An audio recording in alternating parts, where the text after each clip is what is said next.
eBay is a popularity contest, but it is not what you think.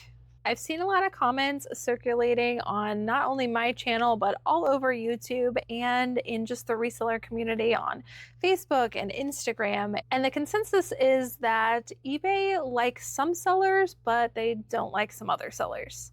And that eBay is giving preferential treatment to some, but not to others. And so the sellers that eBay does like are getting rewarded with sales, and the ones that eBay doesn't like are not having any sales at all. If this sounds familiar or if this is hitting home for you, stay tuned because I am going to share 3 ways to get eBay to like you. These 3 tips are a accumulation of information that I have learned over reselling for many, many years now. I think it's actually been, technically, I started reselling about 8 years ago, but it was very part-time in the beginning. So a combination of many years, as well as hearing from all of you and your experiences, as well as being a part of eBay's Pro Seller program, where I could actually ask an eBay rep about all these questions that I personally had about the algorithm. And so while eBay's algorithm still pretty much remains a complete mystery to me, there are some things that I have learned along the way that I now understand how to make the algorithm like you and your store. Tip number 1 is it is a popularity contest, but it is not what you think. Now hold up, don't click out of this video. I know some of you heard that and you're like, I'm out of here because I have to be able to blame my slow sales on eBay. But just hear me out. It is a combination of you and eBay working together.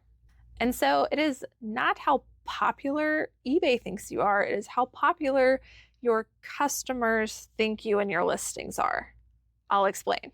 It's all about getting eBay's customers to become your customers and like the listings that you have, like your prices, and eventually end up in a sale.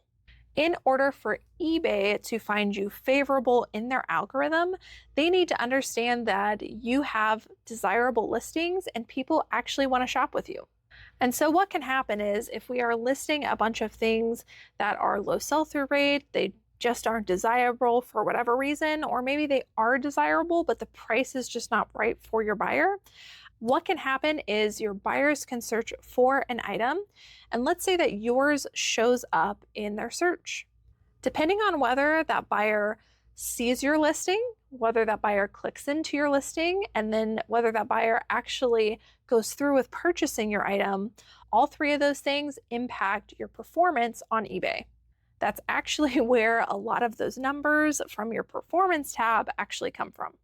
Things like your click-through rate and your conversion rate are impacted by those things that I just said. If eBay takes your listing and they think that it should be shown to the buyer who searched something and your listing shows up, at that point, if your buyer does not show interest in your item, and also if they don't go through with the sale, it's basically telling eBay that item is undesirable.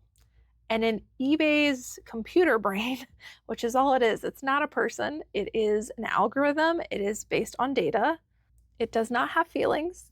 It takes the data from your customer's interaction with your listing and decides that the item is desirable or it isn't desirable. And that is what can make you go up or down in the eBay search algorithm and also have sales pushed to your store or not have sales pushed to your store. Basically, what's happening if your buyer is not connecting with that listing for whatever reason, maybe it's the way you listed it, maybe it's pricing, it could be the terms of your listing like returns, but for whatever reason, if the buyer doesn't click into your listing, or even if they do and they don't go through with the sale, eBay is now going to understand that listing does not belong with that search. And on the flip side, if eBay does think that your listing belongs with that search, you're going to start getting promoted to more and more buyers. It's just a popularity contest with your buyers. So we'll see you tomorrow. And this really leads into number 2, which is that you need to help eBay catalog things correctly. So it was explained to me while I was doing the eBay Pro Seller program that eBay does catalog things. It works like a catalog, and based on what information you feed the listing, that determines where it ends up in the catalog. So things like the category you're choosing, the structure of your title, or what you're selecting in the eBay dropdowns. All of that impacts where your listing gets branched out to, what kind of customers it gets shown to, and where it gets cataloged in eBay's database. And the goal is always for you to catalog that correctly so that your listing gets branched out by eBay and goes to the right buyer. If a buyer is looking for a J. Crew red turtleneck cashmere sweater in a size small, and your listing clearly is that, you've categorized it correctly, it's in the sweaters category, you've titled it pretty similarly to what I just said, and then all of your drop downs show that it is a J. Crew sweater, it is 100% cashmere, it's red, it's whatever size I just said. If all of that aligns, then your listing is going to get fed to the appropriate buyer who searched those things. Then at that point, it is your buyer's choice when they're shown that in their catalog, do I want to buy this item or not, based on pricing, quality of the item, and the quality of your listing. And that's where number one comes into play. But let's say that you don't list it correctly. Maybe something is messed up in your title, or maybe we've filled out an incorrect drop down. That means that your listing keeps getting shown to the wrong buyer, which is how things like the things I talked about in number one start happening. That is so fetch. Gretchen, stop trying to make fetch happen. It's not going to happen. And so you're lower and lower on the popularity scale because we have things messed up in our listing. And sometimes it's not even that things are messed up in our listings. Sometimes it's just we don't have a desirable item. And let's say that someone is looking for an athletic tank top, blue, size small.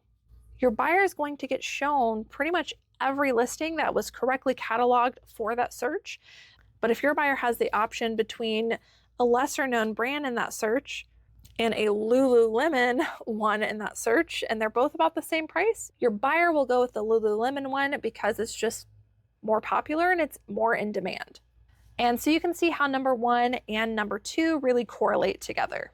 It is so important for you to make sure that your listing gets cataloged and goes to the right buyer. So don't put anything in your listing that is untrue.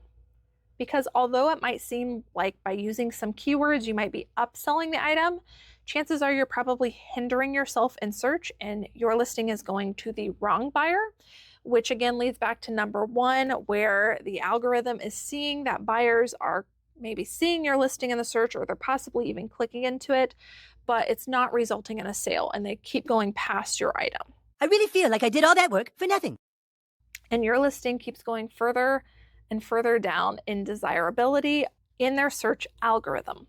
And tip number three is to be consistent. And I save this one to the end because I feel like in every scenario where I'm offering tips on reselling, consistency applies to just everything that you do. It applies to listing, it applies to sourcing, it applies to just having motivation. Being consistent, it's everything. And in terms of getting eBay to like you and getting a boost in the algorithm, it is so important. Similarly to tips 1 and 2, having consistent customer service and consistent listing will go a long way in eBay's algorithm because it's going to show eBay that you can consistently deliver what you're asking for. I've heard this conspiracy theory, and I cannot say with 100% certainty that it is true, but I think it's true just based on experience, is that eBay will only give you as much as it thinks you can handle. I got this. Okay.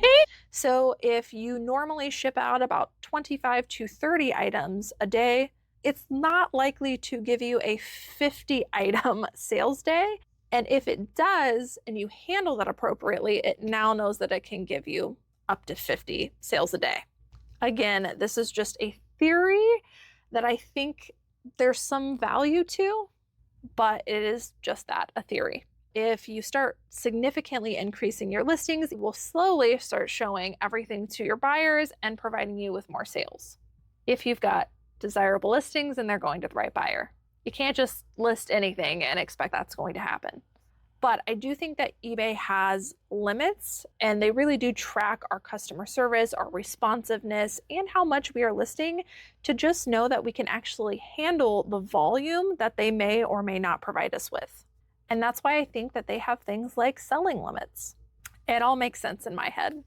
But even if you don't believe in that theory, consistency is definitely important in the search algorithm. And that itself is not a conspiracy theory. Listing consistently and responding to your buyers consistently is going to result in consistent sales. So being consistent is very, very important to getting eBay to like you. All right, you guys, those are 3 ways to get eBay to like you. I highly recommend doing all 3. And like I said, I know it is a popularity contest, but it's not the way you think it is. All of these things are within your control. And once you can wrap your brain around these 3 topics and implement all 3 of them in your business, you are going to see your sales explode on eBay. And you'll no longer be wondering, does eBay like me? Is eBay going to give me sales today? You will already know that it's going to happen. I hope that you guys found this helpful. I know things like the search algorithm and cataloging can be a little bit more advanced, hard to wrap your mind around, but I hope I explained it well. If you guys want to see more videos like this and how to get eBay to like you, I do have some more tips. Drop a comment down below and maybe we will do a part 2. Thank you guys so much for watching, and I will see you in the next one. Bye.